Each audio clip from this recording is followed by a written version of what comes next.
En fait, je décompose la composition. Faut bosser le début et la fin. Au milieu, tu fais ce que tu peux.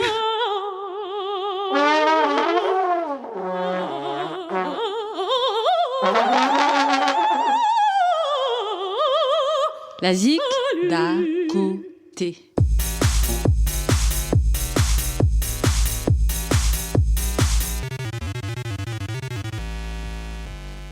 Bienvenue à vous tous et toutes dans l'émission La Zik d'à côté sur Quartier des Ondes, comme tous les mardis et vendredis, de 16h à 17h et les dimanches de 18h à 19h. On se retrouve aujourd'hui au studio, dans la logette, comme on l'appelle chez nous, pour une nouvelle émission musicale à écouter ou réécouter sur quartierdesondes.fr.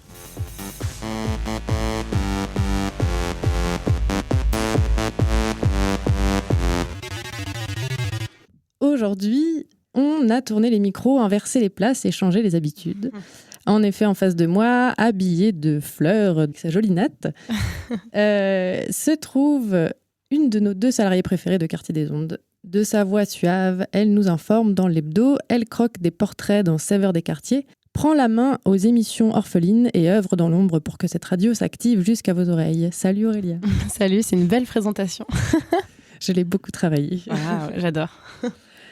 On peut se demander pourquoi j'ai choisi de t'interviewer alors que tu fais de la radio. Eh bien, c'est parce que tu es aussi autrice, compositrice, interprète, musicienne. Tu as une chaîne sur YouTube avec des clips de tes compos, clips que tu réalises, que tu filmes, dans lesquels tu joues aussi parfois. Aurélia Thomas, du coup, de ton nom. Comment tu trouves le temps de faire tout ça ? J'ai quand même eu des pauses dans ma vie, on va dire. J'ai pas toujours travaillé. Déjà, j'ai commencé à travailler là à la radio il y a presque 6 mois. Mais avant, j'avais fait des études. Mais à chaque fois, entre toutes les études que j'ai fait, j'ai toujours eu des longues pauses de plusieurs mois où je prenais un peu le temps à chaque fois pour réfléchir où est-ce que j'allais aller. Puis de manière générale, je pense que je suis un peu hyperactive aussi. J'avoue, je fais de la musique un peu tout le temps après quand je finis mon travail. Et j'ai pas beaucoup de temps pour faire le ménage et tous ces trucs-là. Comment est-ce que tu crées d'ailleurs ? Qu'est-ce qui te vient en premier ? Parce que vu que tu crées aussi tes clips, donc de l'image et du son. En fait, il y a eu plusieurs étapes, mais c'est parce que à la base, je faisais plutôt juste des compos et je les enregistrais pas d'ailleurs. Et en fait, c'est parce que je me suis retrouvée à faire des études en audiovisuel que je me suis un petit peu motivée du coup, j'ai commencé à toucher aux caméras et tout ça, à être entourée de gens qui faisaient de la vidéo. Et du coup, ça m'a motivée à aussi faire de la vidéo de mes propres musiques. Et du coup, je me suis dit, ça serait sympa d'avoir un peu un produit fini, on va dire, où j'ai ma chanson, je l'enregistre. Je la mixe un peu comme je peux parce que je suis complètement autodidacte. C'est pas du tout, c'est pas totalement professionnel ce que je fais. Et ensuite d'avoir une image, je trouvais ça important pour moi que ça fasse plus, qu'il y ait vraiment un univers du début jusqu'à la fin en fait, d'avoir le clip. Et comment tu crées sinon ? Est-ce que tu commences par l'écriture ? Est-ce qu'il y a une musique qui te vient ? En général, moi, je compose qu'avec mon piano, quasiment. Donc, il y a des gens, je sais, ils ont plus des mélodies qui vont leur venir en tête et choses comme ça. Moi, c'est vraiment plutôt des accords en général. Donc, je vais me mettre sur le piano. J'ai plusieurs phases un peu de composition, on va dire. Soit j'ai vraiment envie de composer une musique et je vais être plus dans le travail, c'est-à-dire je vais me dire, j'y passe 1 heure, genre je vais essayer de jouer plein de trucs. Si j'ai pas d'inspiration, je vais apprendre des morceaux que j'aime bien. Et puis des fois, je vais juste avoir un accord d'un morceau que j'aime bien et juste cet accord, je vais essayer de me dire je pars de cet accord que j'aime bien et je vais essayer d'en trouver un autre et tout ça. Et là, ça peut prendre 1 heure, 2 heures si je trouve. Et en général, je finis toujours par avoir un truc quand même au d'un moment. Après, je vais pas toujours en faire une chanson que je vais terminer, mais j'arrive toujours à avoir un peu quand même une sorte de composition. Ou sinon, c'est plutôt, ça fait un truc un peu classique d'artiste. C'est parce que je suis triste ou parce que je suis en colère que je vais vraiment plus être en mode j'ai besoin de faire de la musique et là je vais direct poser des mots et tout ça. Mais là en général c'est quand c'est sur l'émotion, j'ai déjà des paroles un peu qui me viennent en tête et donc la musique est directement liée à un sujet, ce qui est pas du tout toujours le cas quoi. Souvent je compose plutôt la mélodie d'abord et après les paroles. Mais des fois je commence par les paroles, mais c'est quand j'ai vraiment un truc à dire quoi du coup. C'est assez agréable d'ailleurs quand j'écris les paroles d'abord parce que ça demande moins de travail technique. Je me dis, c'est sûr que du coup, cette chanson va se terminer vu qu'elle a un sujet. Alors que si elle n'a pas de sujet, je peux lui en trouver un, mais je vais pas le forcer non plus, quoi. Donc, Avant de continuer, on va écouter une première chanson pour aussi que les auditeurs et auditrices comprennent de quoi on parle. c'est clair. Et donc, j'ai choisi d'écouter Le Conte, donc une musique que tu as écrite et composée.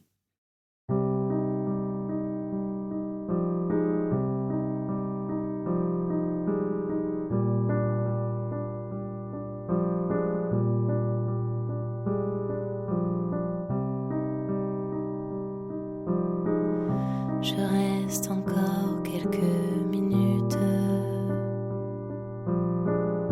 Les gens ne me regardent plus. Dans les rues encore, ça discute. J'attends sans croire l'inattendu. Mon corps est calme et sans douleur. Planté ici comme un vieil arbre. Où sont mes doutes et mes peurs? Tes grands yeux m'attirent vers le large. On m'a dit t'es trop romanesque. Tes histoires sont trop pittoresques. Ils ne savent pas le temps que je passe pour te faire naître dans cette impasse. Les déceptions rendent distant. Elles poussent le cœur à être absent. Moi je résiste, j'aime trop fort.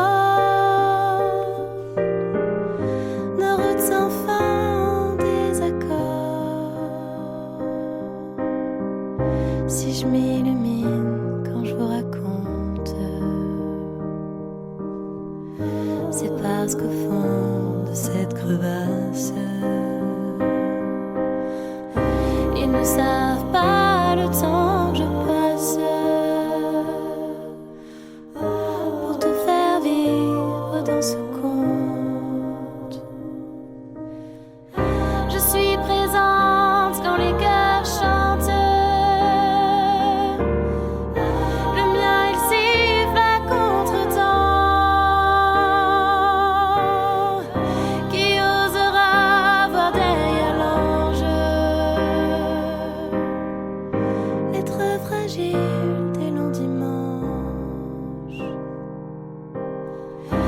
Enflammer ma porte immense.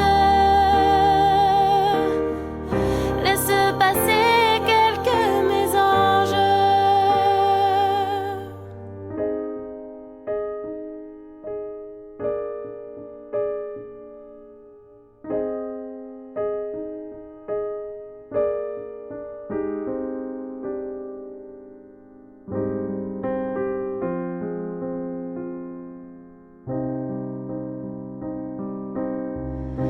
On m'a dit t'es trop romanesque. Tes histoires sont toujours célestes. Ils ne savent pas le temps que je passe pour te faire rire sans que tu te lasses.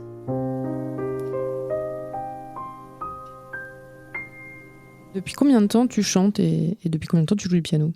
Du coup, je chante, je pense, depuis un peu toujours. Dès que j'avais 5 ans, je commençais déjà à chanter.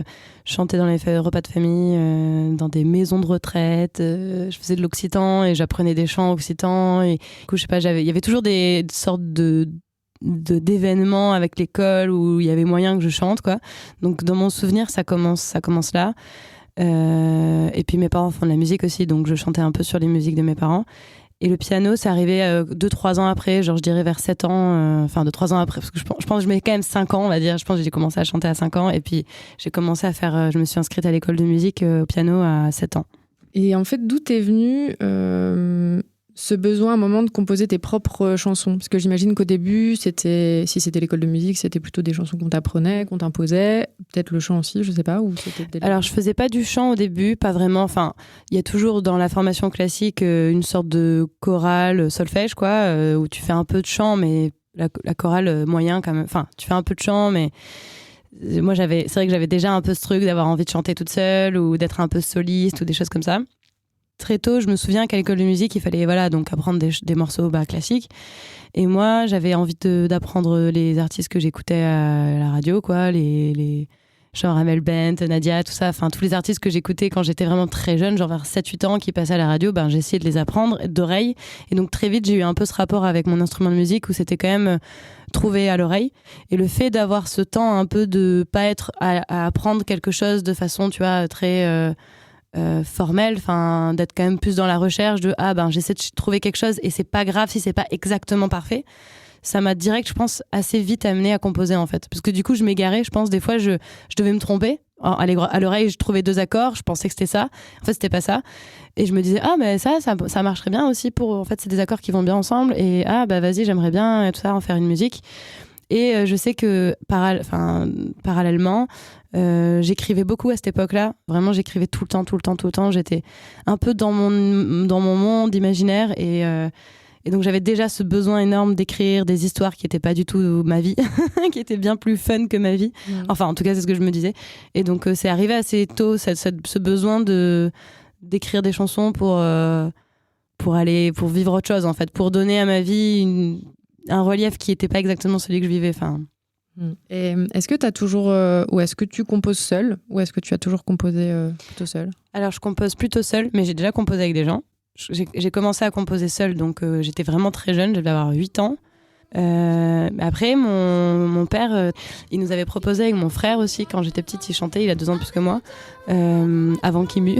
Il avait proposé à mon frère et moi de faire un CD. Et en fait, pendant 1 an, tous les mardis, on se retrouvait et on passait 1 heure et on écrivait des chansons. Et c'est vraiment des chansons écrites par mon frère et moi. Je veux dire, les sujets, il nous a pas influencés en nous disant ça c'est peut-être pas très intéressant. Non, on parle vraiment de Cupidon et le singe qui vont dans un château faire des pâtes toute la journée. Enfin, c'est vraiment des sujets d'enfants. En filant tout droit devant, un beau bateau blanc, naviguer sur l'océan. Donc c'est la première fois que je composais avec des personnes, ça j'avais trouvé ça assez chouette. Et après j'ai une copine aussi à l'école de musique avec qui j'ai assez jeune composé, avec qui on chantait beaucoup, qui est toujours une pote à moi, avec qui on compose régulièrement quand on se voit. Et j'ai eu un groupe de musique aussi quand j'avais 16 ans. Et donc là, on composait ensemble. Moi, je faisais ma partie chant, parce que je chantais, et je faisais un peu de piano. Et chacun inventait sa propre partie, mais on faisait ça quand même ensemble, quoi. Et je trouvais ça très chouette de composer avec d'autres gens. Mais c'est vrai que depuis que je me suis là, après le groupe, depuis que j'ai depuis mes 20, 21 ans, et j'en ai donc 25 maintenant, je compose quand même plutôt seule. Je pense que j'ai élaboré des outils, ou en tout cas, je me suis plus fait confiance ces dernières années pour la composition. Et ça me plairait grave de composer avec des gens, mais je pense que maintenant je sais plus où je veux aller et j'ai plus mes idées. Et des fois, c'est pas facile quand tu composes d'expliquer à quelqu'un pourquoi tu fais ce choix. Parce que moi, je sais que je suis très instinctive dans la musique et que j'ai besoin de complètement me perdre en musique avant que ça ait la forme que je veux, quoi. Et j'ai pas envie d'expliquer ça je fais ça, c'est peut-être pas hyper cohérent de le faire maintenant, mais en fait moi ça va m'aider ensuite pour créer un peu un univers, quoi, de ma musique. Et il s'appelait comment ce groupe quand tu étais ado? Brainstorm. Ah oui, c'est ce que j'ai vu sur ton SoundCloud. C'est ça, donc c'est un groupe que t'aimais, que tu connais, parce que j'avais pas reconnu ta voix. Ouais, et pourtant c'est moi. Mais du coup, je chante en anglais, puis je chante du rock, donc j'avais encore un peu une façon un peu différente de chanter, plus gueuler tout le temps. Enfin, pas gueuler quand même, mais voilà. Mais ouais, si, c'est moi qui chante dessus, du coup. Ouais. Et c'est peut-être l'occasion d'ailleurs de donner ton SoundCloud aux auditeurs et auditrices qui aimeraient écouter aussi tes essais radiophoniques, enfin tes chroniques radiophoniques qu'on peut entendre de la SCOL, de l'école de oui, tu veux dire parce qu'en fait il y a plusieurs trucs. J'ai un site, une sorte de site perso où j'ai des trucs de la radio et en même temps des compos qui s'appelle Aurélia Thomas Wix, ou je sais même plus comment ça s'appelle, en fait c'est un truc un peu pro. Ok. Mais il y a aussi mon SoundCloud, oui, où c'est vrai, t'as raison, j'ai des chroniques de l'escole, c'est bon, ça me revient.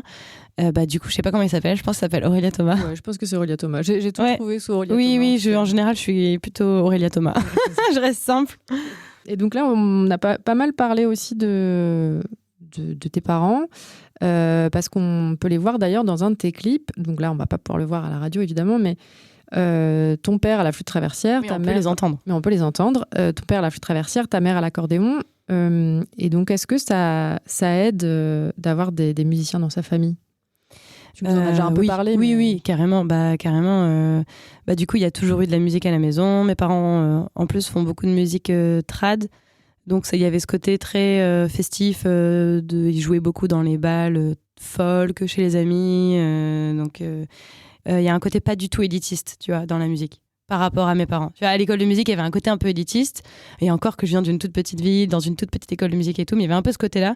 Alors que quand j'étais chez moi, la musique, c'était vraiment un truc, on fait ça parce qu'on se marre, parce que ça nous fait du bien, on fait des refrains à l'infini, on part en couille à la fin. Enfin, je veux dire, l'idée, c'était vraiment de s'amuser, de faire chanter les invités qui venaient à la maison, que ça danse. Donc un côté très bœuf, quoi, très jam. Qui du coup qui a toujours associé pour moi la musique à quelque chose quand même d'à la base très festif et qui rassemble les gens plus que tu vois, il faut que je sois la première, il faut que ce soit très propre ce que je joue, tu vois, même dans mes compos, quand j'enregistre plein de voix derrière et tout. Alors bien sûr, il y a des fois j'aimerais aussi juste avoir un ingé son trop fort qui peut faire des choses que je ne sais pas faire. Mais je sais qu'il y a aussi une part de moi qui aime bien que ce soit pas parfait, comme quand t'entends de la musique traditionnelle, tu vois, et qu'il y a des voix et tout, que ce soit pas à la respiration près, pareil, tu vois, j'aime bien, je crois, ce côté un petit peu chaos et qui est un peu vivant aussi, je trouve. Et ben, on va écouter cette chanson, elle s'appelle Les Briques Rouges. Dans mon village où tout est rouge, dans le paysage où rien ne bouge, c'est pas si vrai, y a des saisons, tout est changé, mais bon, passons. Entre deux briques d'un mur géant, innocemment j'ai mis dedans, tout bien caché, bien emballé, en noir et blanc comme dans le temps. Un papa drôle, une petite maman, mes yeux dément, mon frère grand. Un papa drôle, une petite maman, mes yeux dément, mon frère grand.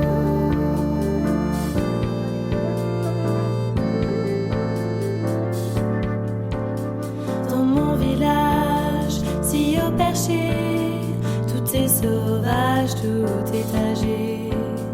Je fais la course contre les grands, je fais des pouces, je gagne du temps. Je vis des drames et des légendes, construis des armes, muscle mes jambes. Dans l'escalier abandonné, où j'ai caché mon doux secret. Un papa drôle, une petite maman, mes yeux dément, mon frère grand.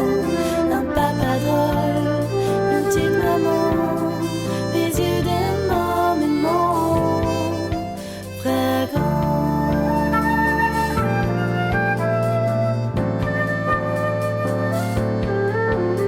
Dans mon village, bourdonne un cri, comme un mirage, je suis ici. Ça sent l'été et les bêtises, j'entends l'église encore sonner. Je peux pas dormir, y a des crapauds, je peux pas grandir, il me manque trop. Du haut du chêne, près de la chapelle, moi tout ce que j'aime, tout ce que je me rappelle. Un papa drôle, une petite maman, mes yeux dément, mon frère grand. Un papa drôle, une petite maman,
Donc cette chanson, elle parle de ton pays, l'Aveyron, de ton village, de tes parents, de ton frère. À quel point c'est important pour toi les racines, enfin tes racines? Je crois que c'est très important et je crois que c'est d'autant plus important depuis que je suis partie. Je me rendais pas compte autant avant, je crois, mais du coup, je suis partie à 18 ans de l'Aveyron parce que quand tu vis en Aveyron, tu fais pas tes études en Aveyron, quoi, en général. Donc je suis partie à Toulouse, qui était finalement la ville un peu à côté. Alors c'est quand même déjà à 2h15, mais pour nous, c'est à côté. Et après, je suis partie à Saint-Brieuc, après en Irlande, après maintenant je suis à Rennes. Donc là, ça commence à faire longtemps que je suis assez loin de chez moi. Et ouais, je crois que vu que enfin, il y a plein de choses, mais déjà, je suis quand même très proche de la nature depuis que je suis toute petite. Et je me rends compte maintenant à quel point j'ai grandi dans un environnement très féerique en fait, enfin très bucolique quoi, genre je m'en rendais pas compte avant mais quand je rentre chez mes parents maintenant je me rends compte quoi, enfin c'est un truc, il y a que des hippies partout, il y a des arbres magnifiques, il y a des falaises, les paysages sont assez grandioses même si c'est pas les Pyrénées ou les Alpes que je trouve trop belles, mais c'est quand même une nature assez grandiose et il y a pas grand monde quoi, il y a vraiment personne. Et quand t'es enfant, tu fais vraiment ce que tu veux. Enfin, moi, en tout cas, je faisais vraiment ce que je voulais. Je partais vraiment toute une journée quand j'avais 7-8 ans dans la nature. Et je pense que ouais, j'ai créé une sorte de... Ouais, j'ai créé un sentiment très fort avec les arbres, avec les montagnes et tout, et très personnel aussi avec ça.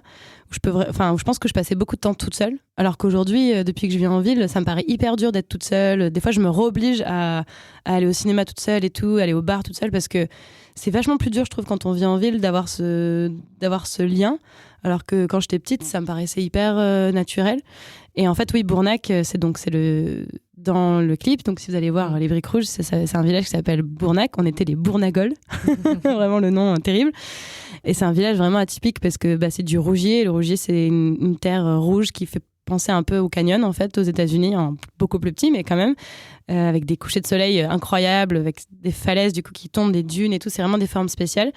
Et en plus, l'Aveyron, c'est très changeant. Donc moi, quand j'étais petite, même mes potes qui habitaient genre à une demi-heure, pour elles, c'était quand même un paysage qu'elles connaissaient pas. Donc c'était un truc un peu qui m'appartenait à un moment donné. J'avais l'impression que c'était un peu chez moi. Et j'étais très fière d'emmener mes copines ici, de leur montrer. Et j'avais mes endroits particuliers et tout ça.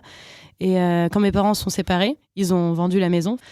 Et en fait, j'ai écrit cette chanson, Les Briques Rouges, après avoir quitté Bournac. Et quand j'y suis retournée, ça devait faire genre 3 ans que j'y vivais plus.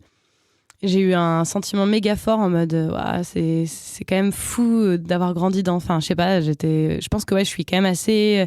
J'ai des rituels, j'ai un peu mes lieux, tout ça. Et en fait, mes parents sont séparés et je me suis dit... J'ai écrit cette chanson et je me suis dit ça serait trop touchant de demander à mon père et à ma mère de jouer dessus, mais séparément du coup, parce qu'ils sont plus ensemble. Parce que quand j'étais petite, ils jouaient de la flûte et de l'accordéon ensemble. Et donc, du coup, je leur ai demandé vraiment... ma mère, j'avais un peu une idée de ritournelle qu'elle pourrait faire, mais après, je l'ai quand même laissé un peu improviser. Mon père, je l'ai laissé improviser sans les faire écouter l'un et l'autre. Et après, j'ai tout assemblé à ma façon, quoi. Et je sais que mes parents, ça les a vraiment beaucoup touchés, quoi, que je fasse ça. Enfin, ça leur a fait vraiment plaisir de cette démarche. D'ailleurs, dans ce clip, il y a énormément d'images de ta famille qui ne sont pas toutes prises au même moment, je pense, non plus. Et du coup, je me suis dit, mais comment est-ce que tu t'es organisée pour avoir toutes ces images ? Est-ce que tu les filmes en permanence ? Alors, il y a un peu de ça. En fait, oui, pour le coup, tout ce qui est vidéo, même pour mes autres clips et tout, je suis pas du tout organisée. J'ai plutôt tendance à filmer tout le temps des instants de vie. Et je sais que ça va me servir un moment ou un autre, mais franchement, quand j'ai fait ces vidéos, à aucun moment je me suis dit que c'était pour un clip, quoi. Mais en fait, c'est vrai sans être vrai, parce que maintenant, à force d'avoir cette démarche-là, de savoir, je sais que je vais forcément utiliser ces vidéos pour faire quelque chose à un moment donné, mais quand je les filme, non, je me suis pas dit, je le fais exprès pour ça. Mais c'est vrai que depuis... Et ça, je l'ai fait pour des clips avec des potes aussi. Je suis un peu la meuf chiante qui suis tout le temps en train de filmer tout le monde. Ou dès que je trouve un truc joli, je le filme. Et là, en ce moment, j'ai un peu perdu l'habitude. D'ailleurs, il faut que je le refasse parce que je vais manquer de voilà. Mais j'aime bien filmer un peu tout ce qui me plaît. Et quand on regarde plusieurs de tes vidéos, j'ai l'impression que mettre en image tes musiques, c'est un moment à part entière pour toi, un peu. Est-ce que c'est un aboutissement du travail ? ou une manière de montrer autre chose, des textes ou encore autre chose, je sais pas. Ouais, c'est une question que je me pose encore beaucoup parce que qu'est-ce que tu montres de toi en vidéo déjà, pour moi, mettre mes chansons sur YouTube, c'était vraiment une démarche. Franchement, c'est parce que beaucoup de gens autour de moi m'ont dit franchement, c'est dommage que tu les partages pas et qu'au bout d'un moment, j'étais en mode je vais le faire. Mais tu vois, je communique pas énormément sur ça. J'ai pas énormément de gens qui regardaient toutes mes vidéos. Et c'était déjà pour moi quelque chose d'un peu intimidant. Alors en faire une vidéo, c'est encore plus bizarre parce qu'en plus, et tu vois, au final, en plus, je me filme. Donc je dis que c'est intimidant et pourtant je me filme. Je pourrais aussi ne pas me filmer. Mais je pense que je me pose toujours la question de comment et pourquoi je le fais. Et je crois que vu que c'est quand même... Mes chansons, elles parlent beaucoup de sens, tu vois, des sens tu vois, et de ce que je vois. Et comme tu dis, c'est très imagé, je pense, mes chansons quand même, et un peu enfantin, il y a un peu un univers, quoi. J'ai quand même... je me dis, les gens, ils pourront peut-être pas rentrer... Enfin, ça rajoute quelque chose pour les autres aussi. Et puis moi, je prends du plaisir à le faire aussi parce que j'aime filmer, j'adore faire du montage. En fait, je pense que c'est aussi parce que tout simplement, je prends du plaisir. Et il y a un peu un côté aussi rendre des hommages. Je pense que c'est ça un peu... c'est un accomplissement, mais c'est surtout, il y a un peu un côté, je rends un hommage. Et oui, et aussi, ça devient un peu un objet, ma chanson, du coup, qui est terminée, quoi. Et je me dis, ok, c'est bon, je peux vraiment passer à autre chose, même si je pourrais encore la progresser, elle pourrait encore, tu vois, évoluer. Et ça me permet de me dire, c'est tant pis, c'est trop tard, maintenant, c'est fini. C'est vrai que c'est bien de mettre une fin aux œuvres. Oui, c'est pas facile, carrément. Un autre clip intéressant, que j'ai trouvé intéressant, et notamment où tu te filmes beaucoup puisqu'il n'y a que toi, mais surtout une reprise d'une chanson que tu aimes bien, c'est Anxiété de l'artiste Pomme. Ah oui. Écoutons-la. Je suis celle qu'on ne voit pas. Je suis celle qu'on n'entend pas. Je suis cachée au bord des larmes. Je suis la reine des draps. Quand tu veux dormir, je viens pour t'embrasser. Si tu veux courir, je rampe à tes côtés. Tu apprendras, je sens ton cœur. Tu comprendras comment t'y faire. Je suis celle qu'on ne voit pas. Je suis celle qu'on n'entend pas. Je suis cachée au bord des larmes. Je suis la reine des draps. Là sous ta poitrine, je cogne pour t'abîmer. Quand tu me devines, j'essaie de résister. Tu apprendras au fond ton cœur. Tu comprendras comment t'y faire. Je suis celle qu'on ne voit pas. Je suis celle qu'on n'entend pas. Je suis cachée au bord des larmes. Je suis la reine des draps. Avant de partir, de te laisser tomber. Je ne veux pas mourir et tout recommencer. Je t'attendrai toujours derrière. Mais va-t'en, fais le détour. Sois fier. Je suis celle qu'on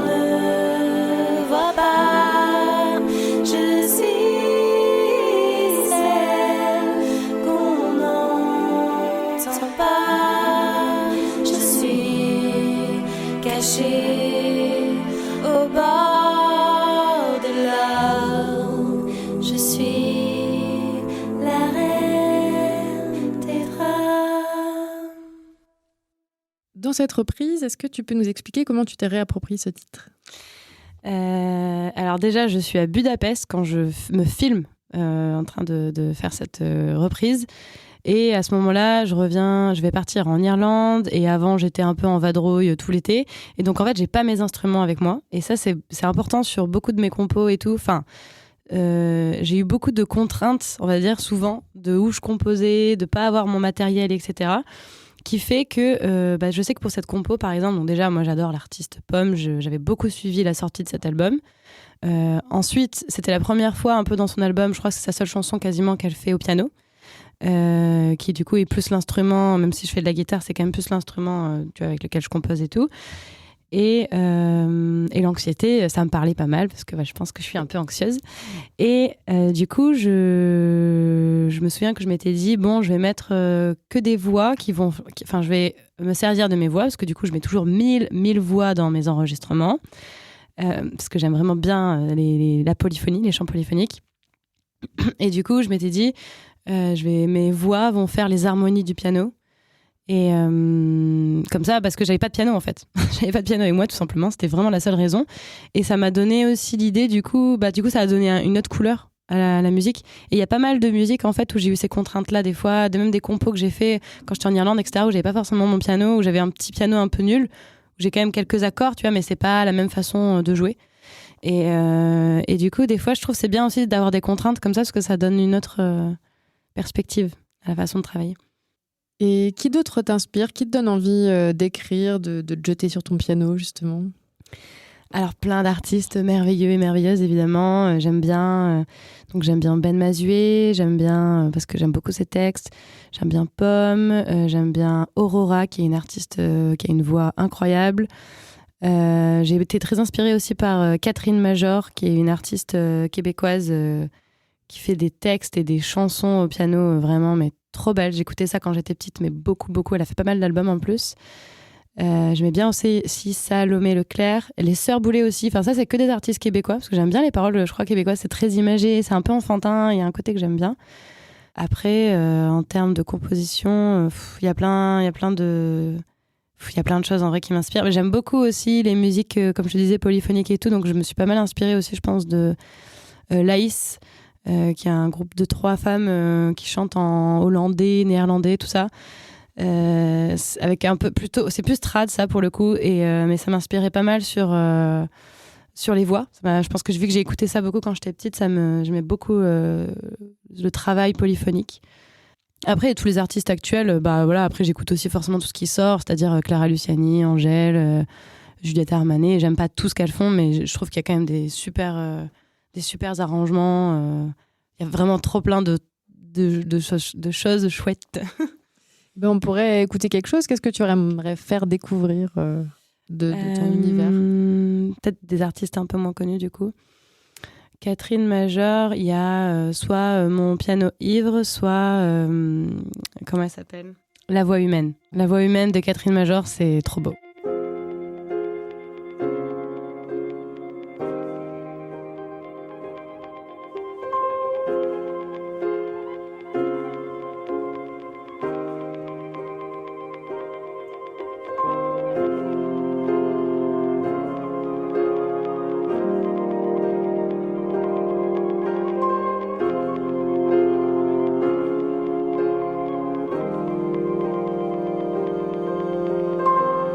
Elle parcourt les chemins comme vivent les bohèmes. Elle trébuche au matin dans un poème. Le soleil la fait luire comme une porcelaine. Elle éclate de rire, la voix humaine. Elle grince, elle vocifère, chasse la nuit de la terre. Des violons la réclament, elle n'a qu'une âme. Elle peut parler d'amour départ ou de haine, mais me revient toujours la voix humaine.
Elle parcourt les chemins comme vivent les bohèmes.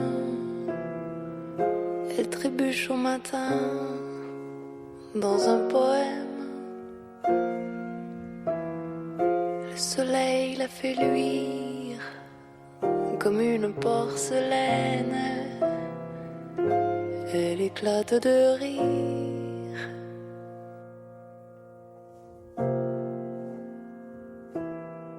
La voix humaine. Et qu'est-ce qu'elle te procure, ces chansons, comme émotion, ou ces artistes ? Enfin, cette artiste, par exemple, Catherine Major, on en a parlé un peu avant de l'écouter. Catherine Major, ce que ces artistes, en général, enfin, ce qui me touche, en fait, en musique, de manière générale, bon, déjà, je pense que ça s'entend, là, après les musiques que t'as passées de moi, je suis quand même plutôt sur des trucs mélancoliques, des accords plutôt mineurs, une ambiance un peu planante, etc., un peu onirique, mais je pense que ce que j'aime, c'est la beauté avant tout. Enfin, c'est bizarre de dire ça comme ça, mais y a des gens, ils aiment que ce soit vraiment le rythme ou que ce soit le flow ou des choses comme ça.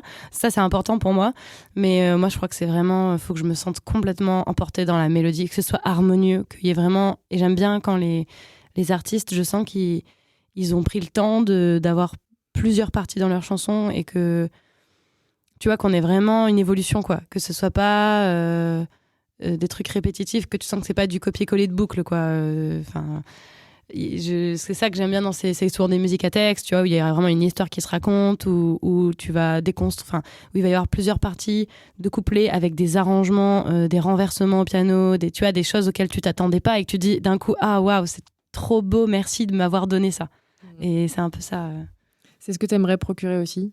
Ouais, carrément. Et quand je compose, c'est vraiment comme ça que je pense, quoi. Je me dis, c'est pas genre juste qu'il faut que ce soit original, c'est pas ça. Des fois, ça peut être simple et je trouve ça joli.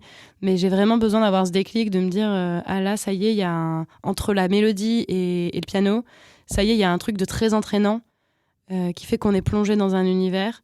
Et aussi de me dire, j'ai vraiment envie de travailler plusieurs parties, qu'il y ait des ponts, qu'il y ait des, tu vois, que les arrangements se modifient, que surtout dans les cordes, etc. Depuis que je peux m'enregistrer et faire un peu de mix et que j'apprends à faire ça. Alors ça prend trop de temps, et c'est embêtant parce que si je suis toute seule, je peux pas les jouer du coup. Et puis je les oublie vite aussi parce que c'est pas mes instruments, ce que je trouve assez compliqué du coup. Mais j'essaie vraiment de prendre le temps d'offrir quelque chose de différent. Mais en effet, tes chansons, quand on les écoute, il y a beaucoup de nostalgie, de mélancolie. Enfin, c'est vraiment le mot qui m'est venu très vite. Ouais. Et est-ce que c'est un sentiment qui t'habite beaucoup? C'est en fait une émotion de joie, juste pas que j'ai plus, mais qui appartient à un monde dans lequel je suis plus au quotidien. Enfin, j'ai l'impression que chaque année ou que chaque moment de ma vie où à cette période t'écoutes telle musique, t'as tels amis, t'as ça, t'as ci, tu vois, t'as plein de choses qui peuvent te rappeler un moment de ta vie, genre des périodes où tu buvais tel café, où tu écoutais telle musique, où tu faisais ça. Et cette bulle-là, elle n'existe plus à un moment donné parce que t'as changé quelque chose. Et ces musiques-là, je m'inspire de ça, en fait, souvent. Genre, je me dis, je les ai plus... Je les vis plus, mais c'est pas parce que j'ai pas envie d'y retourner non plus, parce que c'est bien aussi les nouvelles bulles dans lesquelles je suis, mais ça m'émeut beaucoup, je pense, d'y penser et de les rappeler, et il y a un côté un peu hommage à tout ça. Mais je compose aussi des chansons sur mes sentiments présents, et je pense que, comme beaucoup d'artistes, c'est une sorte de thérapie, quoi. Enfin, clairement, je suis pas quelqu'un de triste dans la vie, naturellement, et pourtant mes chansons sont plutôt tristes, alors que pourtant je suis pas quelqu'un de triste. Et je pense que du coup, c'est un peu une façon quand on n'assume pas forcément ressentir certains sentiments, la musique, ça aide, quoi. Parce que tu te dis, c'est bon, après je peux partir longtemps. C'est une façon de encore plus, finalement, d'enrober et de rendre encore beau quelque chose de triste. Est-ce que c'est ton remède à la mélancolie d'écrire des Oui, chansons, c'est mon remède justement à la mélancolie, c'est sûr. Et en fait, j'ai le sentiment, tu vois, par exemple, quand tu regardes un film, il y a de la musique sur des actions et des choses qui font que tout est badass, genre ou badass ou stylé ou romantique ou je ne sais quoi. Et dans la vraie vie, ça se passe pas comme ça. Quand tu pleures, il y a pas des violons derrière toi et tout. Mais finalement, de les composer, ces chansons, c'est un peu comme si je faisais ça. Des fois, j'ai l'impression d'être toute seule dans la rue, de marcher et en fait d'entendre les musiques ou les trucs, comment je pourrais les transformer pour que ça m'accompagne et que ça rende ma vie un peu plus cinématographique. et ça rend du coup ma mélancolie pas productive, mais elle va peut-être réussir, elle va me permettre de raconter quelque chose, quoi. Et du coup, c'est un peu un remède à la mélancolie. Élise serait hyper contente d'entendre ça parce que c'est son émission préférée. Alors, petite dédicace à Élise. Voilà. Je veux être dans un film pour que tu me vois mieux. Appuie sur play, rembobine. Tu tomberas amoureux.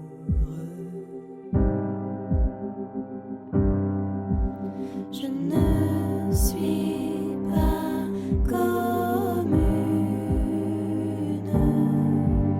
Je veux bien rendre à l'image. Monte le volume. Je parlerai ton langage. Tu prends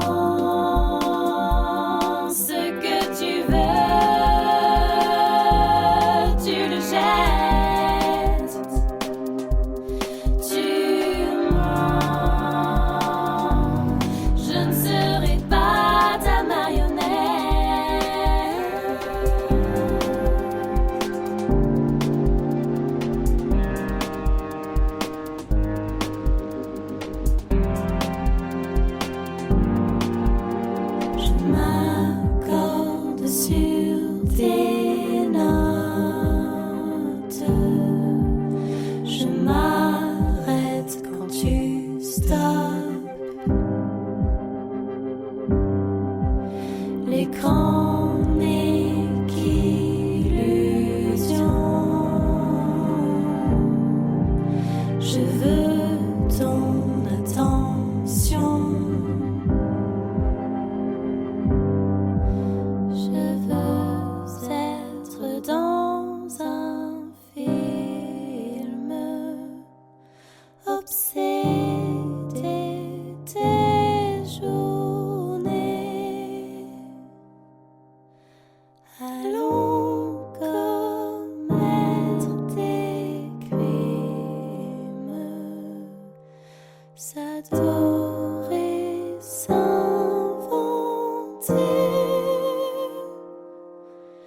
s'adorer, s'aimer.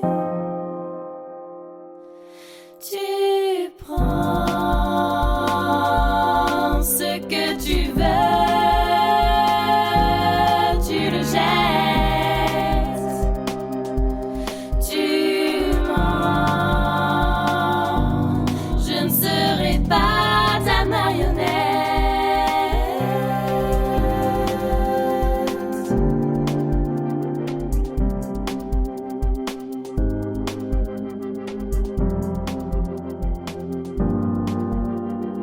Les nuits seront longues, les batteries infinies. On sera tout ce qui compte. Nous serons insoumis. Tu prends ce que tu veux, tu le jettes, tu mens, je ne serai pas ta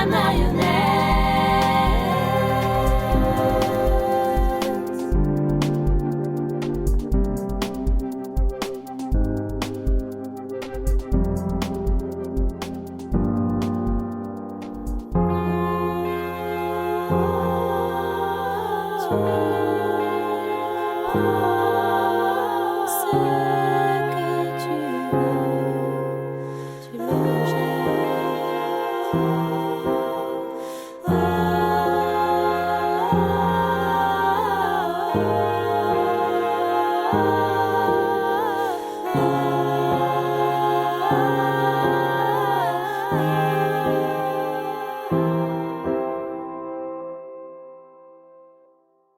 On vient d'écouter Ta marionnette.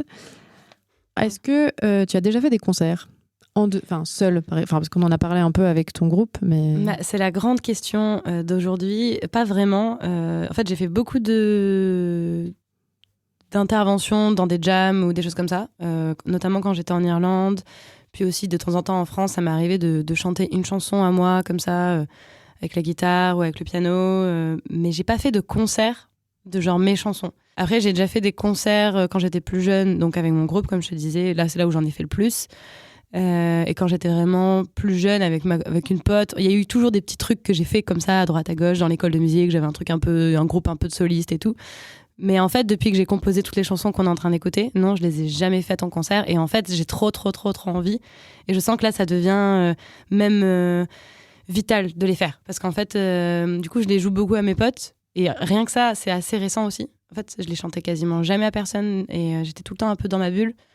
Et en les jouant à des potes, ça m'a... Je crois que je me mettais toujours dans cette position de... Oui, j'ai quand même l'impression que je fais des chansons que je trouve jolies, tu vois, mais personne n'a envie d'écouter un concert de ça, c'est trop triste, c'est trop... Voilà. Et en fait, le fait de commencer à les jouer à mes potes et qu'ils soient là, ah, ça fait du bien, tu peux en faire une autre ou des trucs comme ça me fait du bien. Et je me dis, ah ok, je vois en plus quelle chanson touche ou pas et à quel moment et ça fait trop du bien en fait. Et du coup, là, l'idée, c'est un peu à Rennes. J'aimerais bien...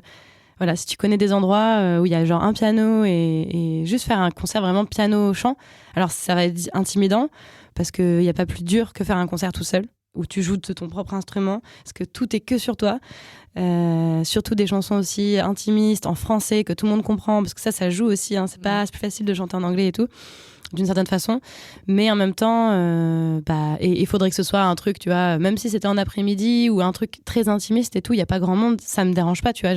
Au contraire, je pense que ça serait bien, ça serait plus adapté à ce que je joue, tu vois. Mais c'est un peu un rêve là. J'ai un peu envie de faire ça en ce moment, ouais. Alors, c'est lancé. N'hésitez pas, producteurs, productrices. Ouais, je me dis, la loi de l'attraction, plus j'en parle, plus les choses doivent se passer. C'est sûr. Même moi, je vais me motiver. Et j'espère que ce sera entendu. Comment tu t'es retrouvée à vouloir faire de la radio ? C'est pas si éloigné que la chanson, c'est du son aussi. Et puis, comme tu disais que tu faisais de l'image, ouais. Tout ça n'est pas très. Mais tu vois, c'est un peu drôle parce qu'en fait, j'ai fait de la com, ensuite j'ai fait de la vidéo et ensuite j'ai fait de la radio. Et en fait, j'ai l'impression que depuis toujours, depuis le début de mon cursus après mes 18 ans là, d'études et tout, je passe mon temps à tourner autour de ce qui est un peu mon rêve, c'est-à-dire faire de la musique. Et genre, je tourne autour de tous les métiers qui se rapprochent le plus. À chaque fois, je me rapproche, mais jamais en étant totalement au centre, parce que c'est comme s'il y avait quelque chose qui me fait peur là-dedans. Tu vois, dans le fait d'être vraiment au centre, la musique et tout, c'est quand même vraiment spécial comme univers par rapport à ce que ça dit de toi, de ce que ça dit de ton ego et tout. Enfin, je sais pas, ça m'a toujours un peu perturbée. Et du coup, la radio, oui, c'est parce que j'ai fait des études en audiovisuel et que j'ai fait un stage en radio, et quand même que la radio, j'étais en mode, ouais, il y a vraiment le travail du son, de l'imaginaire, Et en fait, comme la musique, de la même façon que la musique, la voix, c'est ce qu'il y a de plus vivant, je crois. Je crois que je trouve ça encore plus même si j'adore la vidéo, hein, mais je trouve que c'est encore plus vivant d'entendre la voix de quelqu'un que de le voir en image. Tu vois, si je devais ne plus jamais revoir quelqu'un de ma vie et que je devais choisir entre avoir 30 minutes de sa voix ou 30 minutes de son image, c'est sûr que je choisirais sa voix, quoi. La voix, elle change pas, c'est la même, je sais pas. Et donc, ouais, je pense que c'est pour ça la radio. Et puis ce côté aussi, tu passes du coq à l'âne. Tu parles avec quelqu'un qui fait de la musique, et puis la seconde d'après avec quelqu'un qui fait de l'agriculture, et la seconde d'après avec quelqu'un qui fait du tri, ou j'en sais rien. Et ce côté un peu chaotique, tu vois, enfin chaotique et désordonné de la nature humaine à faire tout et n'importe quoi et pouvoir quand même en parler, je crois que c'est un peu ça qui m'a attirée en radio. Il y a un truc qui m'a marqué, que tu as évoqué tout à l'heure, c'est qu'en musique, comme on l'a dit plein de fois, tu fais beaucoup ressortir ta sensibilité, tes émotions. Et à la radio, tu es beaucoup plus blagueuse, dynamique. Et donc, c'est étonnant, cette différence. Comment tu te l'expliques ? Ouais, c'est marrant que tu dis ça. Pour le coup, c'est vrai qu'en radio, depuis le début, parce qu'il faut aussi se trouver un peu, comme tu dis, une voix, un personnage... En fait, j'ai ma façon d'être avec les gens, même en amitié, tu vois, même avec ma famille et tout, c'est quand même plus cette position-là, d'être blagueuse et d'être très dynamique et tout ça. Et c'est une bonne question. Je pense que justement, là, tu touches à un truc où, oui, la musique, c'est un peu... Je pense que c'est comme ça que je le dirais, même s'il faut encore j'y réfléchisse un peu, mais je pense que la musique, c'est le seul moment où je m'accorde à montrer ma fragilité, quoi. Et ma faiblesse aussi. Enfin, ma faiblesse qui est de dire ce qui ne va pas, ce qui me fait peur, mes doutes, etc. Et peut-être que dans la vie, vu que j'ai plutôt une personnalité et une position dans les groupes qui va plutôt d'être assez dynamique, assez motrice et tout ça, je m'accorde pas forcément l'occasion d'être cette personne sensible que je suis beaucoup dans mes musiques, en fait, au final. Et est-ce qu'un jour, ces deux mondes vont se rencontrer ? Tu penses ? Peut-être si je fais des concerts, je me dis, justement. Et tu vois, justement, j'y ai déjà pensé en me disant, mais attends, mais si je suis en concert, comment, quel ton et comment, moi, présenter ? Parce que quand tu fais un concert, il faut, tu vois, tu présentes tes chansons, tu as un rapport avec les gens. Et j'y pense beaucoup à ça, que ça serait hyper décalé. Mon côté, je vais être obligée de faire que des blagues et du coup d'être dans l'autodérision de ce que je fais. Alors que c'est bien, mais bon, à un moment donné, le but, c'est pas non plus de d'évaluer ce que je fais tout le temps. Enfin, c'est plus si drôle que ça. Même quand t'es dans le public, t'as envie quand même que la personne, elle soit fière de ce qu'elle fait. Et tu vois, et qu'elle sache se livrer. Mais le côté un peu cucu-gnangnan, tu vois, j'ai du mal. En fait, j'arrive pas à faire la limite entre soit t'es dans la blague, soit t'es dans le mielleux. Alors qu'il y a plein de gens qui sont entre les deux. Je suis pas trop du tout en train de dire l'inverse, mais je pense que moi, j'ai du mal un peu à être entre les deux. Je pense que ça serait en concert que je pourrais réussir à mélanger les deux, mais je sais pas encore comment. Et avant de se quitter, parce que c'est malheureusement la fin de l'émission, Et ben, je t'ai proposé de jouer un petit truc en live ici au studio. Est-ce que t'es toujours OK? Je suis toujours OK, même si j'ai fait la bringue pour mes 25 ans le week-end dernier. Alors, du coup, il faut savoir que je fais pas beaucoup de compos à la guitare. J'en ai fait vraiment 2-3 parce qu'en général, je compose plutôt au piano. Et justement, là, je l'ai composé à la guitare parce qu'à ce moment-là, je vivais en Irlande et qu'en Irlande, j'avais pas de piano. Donc, c'est un peu mes rares compos à la guitare. Et donc, tu vas nous jouer quoi? Donc, ça s'appelle Mes accords. Ça parle quand même grosso modo d'amour encore. Et alors, du coup, nous, on va se quitter sur la musique. Merci beaucoup, Aurélia, de t'être prêtée au jeu de l'intervieweuse interviewée. On te retrouve très vite. Étrange.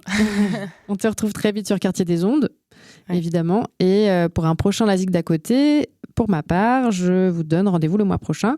En attendant, n'hésitez pas à réécouter cette émission, la podcaster, la diffuser à vos proches et à faire de même avec les autres émissions de Quartier des Ondes. C'était Emeline au micro et tout de suite Aurélia Thomas dans Mes accords en live sur Quartier des Ondes. À la prochaine.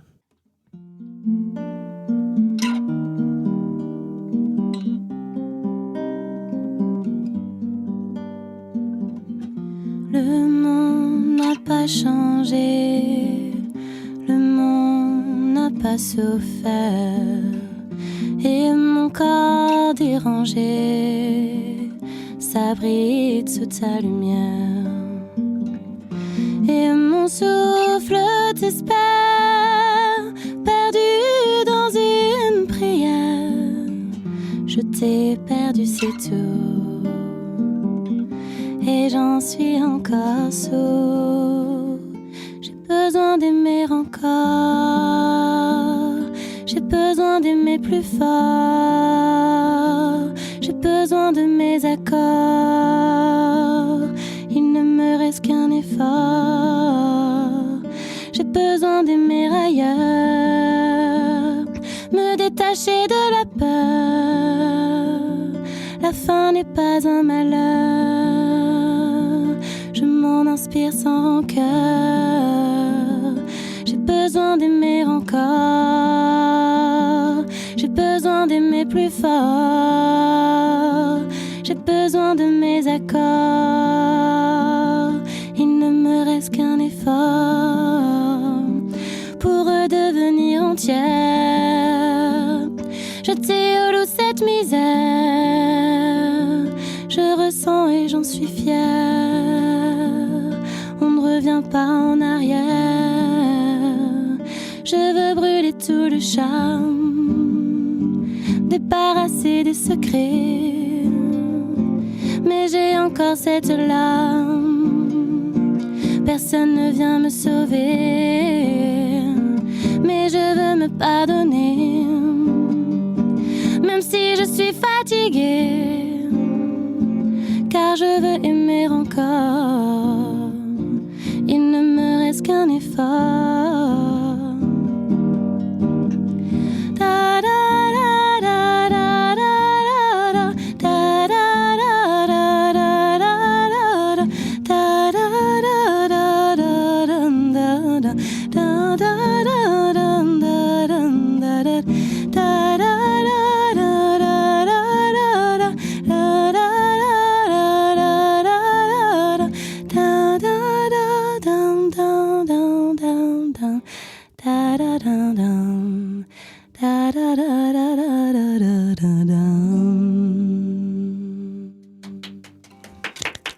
Merci.